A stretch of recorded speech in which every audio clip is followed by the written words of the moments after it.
ইয়ামিন কি করো? আমি গ্রেন চিপস খাই। ও, তো তোমার গ্রিন চিপস কি আমার একটু দিবা? দূর করার দিন, ভাল লাগে না আমার গ্রেন চিপস, আমি কাউকে দিব না। ইয়ামিন একটা কথা বলবো, কাউরে বলবা না তো? কি কথা সাম্বা, বলো তাড়াতাড়ি। আমি কাউকে বলবো না।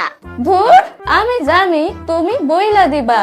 না সাম্বা, আমি বলবো না বলছি তো। ঠিক বলছো তো ইয়ামিন, তাহলে আগে শোনো, আমারে গ্রিন চিপসটা খাইতে দাও, তারপর কথাটা বলবো। আচ্ছা সাম্বা, আমি গ্রিন চিপস তোমাকে খেতে দিব। এই নাও। সাম্বা, এখন তো বলো কথাটা কি? ইয়ামিন, তুমি কি জানো তোমার মা না তোমাকে ডাস্টবিন থেকে কুড়িয়ে এনেছে? কি বলছো সাম্বা, সত্যি? হ্যাঁ ইয়ামিন, আমি নিজেও সেখানে দাঁড়িয়েছিলাম। আম্মু! চুপ চুপ চুপ, আমি বলছিলাম না তুমি বইলা দিবা। আমি জানতাম তুমি তোমার মাকে বলবাই। কি হলো? না পা, কিছু হয় নাই। আম্মু, সাম্বা বলছে তুমি আমাকে ডাস্টবিন থেকে নিয়ে এসেছো। সাম্বার বাচ্চা, দাদা তোর খবর আছে, আজকে করছি তোর একটা ব্যবস্থা।